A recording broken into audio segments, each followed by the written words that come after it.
guys! This past year was my first year at a university and it was really exciting. I sold study guides that I made to my classmates and I wanted to share with you how I made my study guides. It's a great way to make money and it helps you with your grades. Another benefit of making study guides is your classmates love you and it teaches you how to use software. I had no idea how to use Microsoft until I started making study guides.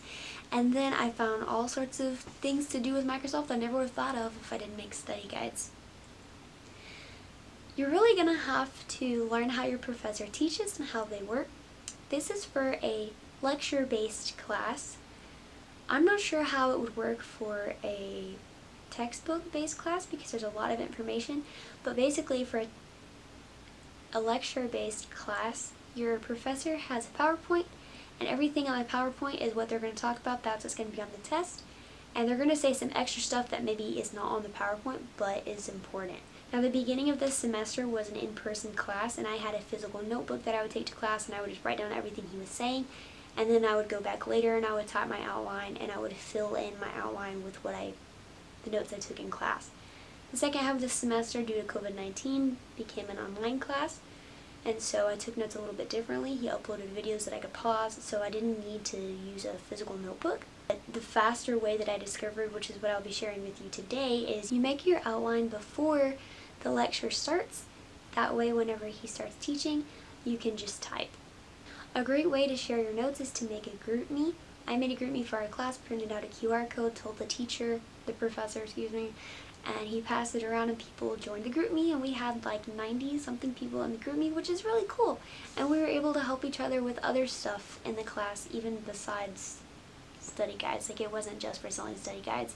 Also, if you plan on selling study guides in your class, you need to make sure that you're like really on top of the class, because chances are your classmates are going to be asking you a lot of questions, and if you can make a reputation for yourself answering all their questions and knowing how your course works, they're more likely to trust you with your study guides. Originally, last semester, when I started making study guides, I sold them through StudySoup. I do not recommend doing that because StudySoup charges students a lot of money to even access your study guides, and so you don't really sell that many study guides because students don't want to pay a ton of money to access them, and then you have to spam people with links every time you upload notes and study guides to even get credit, and it's a really big mess and no one likes that. The best way to do it is just to save it to a PDF, share it in GroupMe or your class discussion. If you have Canvas or Blackboard, there's probably a discussion module or like collaborations. Originally, I would DM people in GroupMe and give them the study guide that way, but it ended up being I had a lot of people asking for study guides, so I just got their email and I would email it to them. You can receive money through Cash App, Venmo, PayPal. One time I met up with a girl and she gave me actual cash. There's a lot of different ways that you can go about this, but really overall, this is going to help you understand your class better, and it's going to help you develop business skills, which is really important nowadays, and it's a lot of fun. So I like to start with this key here. Our professor emphasizes terms a lot, people. He also emphasizes elections, which I didn't make a key for that. And we have SI sessions for this course, so usually throughout the semester I would have it in purple over here for SI sessions, and then after I would go to the SI sessions I would update my notes and put little purple asterisks around what was emphasized in the SI session. This in orange is just something that the professor emphasized in class, meaning he repeated himself, he spent an extra time explaining something, or he referenced back to something he had said earlier in his lecture, or sometimes he would just say, take note, which means take note of it because it's important. So you can make your legend however you want, your little key here. Now here, 1970s, 1980s, 1990s, these are titles. So over here are the PowerPoints, and the name of the PowerPoints is what these titles are going to be. So 1970s, I have one for 1970s. Actually, I forgot to put the Warnenberger courts. But each PowerPoint title is basically like a chapter title. And then each slide in the PowerPoint is going to be a heading. So I like to make my headings as, I cannot do it like that, like this, and then I make it this color, and then I bold it. For some reason, since our course is over, he removed the file section of our class. The file section is the one that had the PowerPoints without audio. He removed it, and I don't know why, so this is actually going to be the video PowerPoint, but hopefully you have the digital PowerPoint and don't have to go through a video.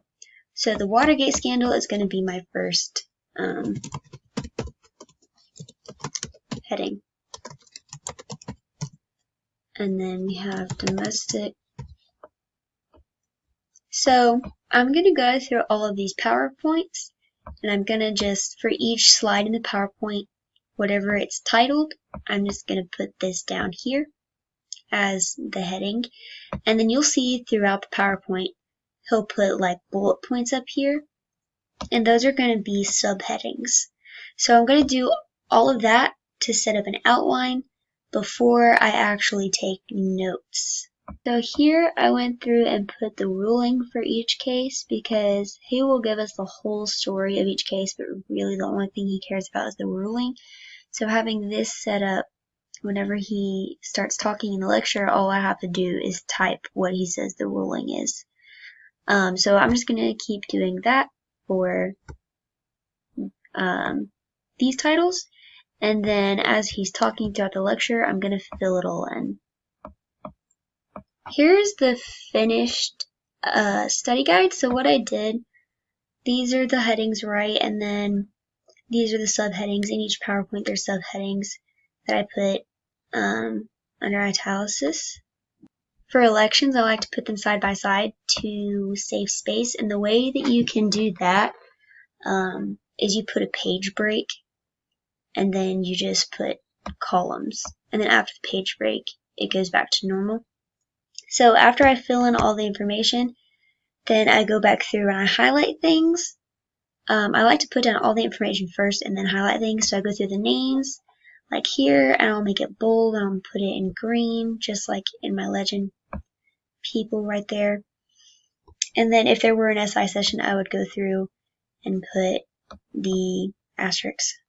Here's an example of one that had the SI session. Here's purple. So right here, the chamber his case was emphasized in the SI session, so I put the asterisk there.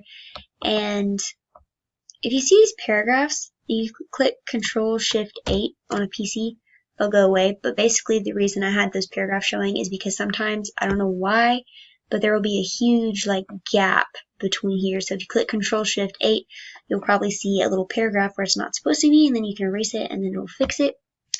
So here's the finished guide for exam 3. Also, I want to show you one for my geology class. This one was a little bit differently. For my geology class, he actually gives us an outline pretty much. Like he gives us a study guide, like topics to study, and then we have to fill in the answers. So I use his study guide as my outline, and then I just go through and put in all the information that I can from the textbook. Now this one I did not really add any color, but you get the idea. This is how it would be bare minimum, and then you can go back through and highlight and add color how you want. If you try this out in the summer or in your fall classes, let me know if you find it helpful, and if you have any questions, I'll do my best to answer. I'm not an expert on Microsoft Word or anything like that, and this is my first time screen recording and trying to explain stuff this way, so I hope it was helpful, and I hope you guys have a great day and stay safe.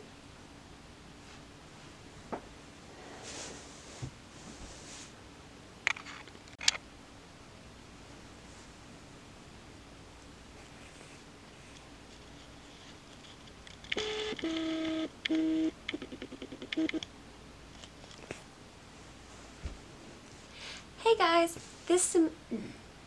you make your outline before the, so out of breath.